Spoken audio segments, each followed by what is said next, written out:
আসসালামু আলাইকুম। এই ভিডিওটি ছিল আমাদের চেন্নাইয়ের উদ্দেশ্যে প্রথম ট্রেন যাত্রার।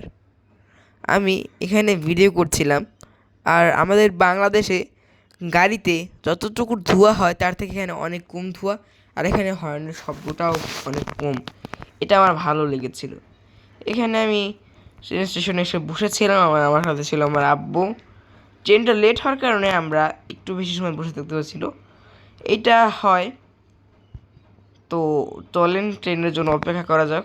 আমি এখানে অপেক্ষা করছিলাম স্টেশনের সামনে বসে। তো অবশেষে আমরা ট্রেনে উঠে গেলাম। এটা ছিল আমার ট্রেন রুম। আমি একটা খাটে শুয়েছিলাম, এটা হচ্ছে আমার বেড।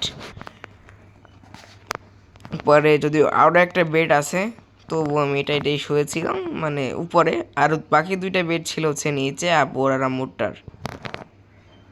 এখানে চার্জ দেওয়ার জন্য অনেক কিছু ছিল, যদিও আমার রুমটাতে একটু দেখাই আপনাদের। এখানে ছিল একটা লাইট, একটা বোতল হোল্ডার, এটার ভিতরে চাইলে পানি রাখতে পারেন আপনি। এখানে ছিল হচ্ছে চার্জ দেওয়ার জন্য একটা কেবেল। এখানে লাইটের দুইটা বাটন ছিল, আর চার্জ ছিল। আর এটা হ্যাঙ্গারে টাইপের, আপনি এখানে চাইলে আপনার জামা কাপড় ঝুলিয়ে রাখতে পারবেন। তো এখানে মোটামুটি আলহামদুলিল্লাহ অনেক কিছু জিনিস ছিল, আর স্পেসটা একটু কম ছিল, তবু পরিষ্কার ছিল। আর এখানে একটা ব্ল্যাঙ্কেট দিয়েছিল আমাদের, আর একটা বিছনার দূর আর একটা বিছনার কাভার দিয়েছিল। আজকে ভিডিওটা এই পর্যন্তই। আসসালামু আলাইকুম।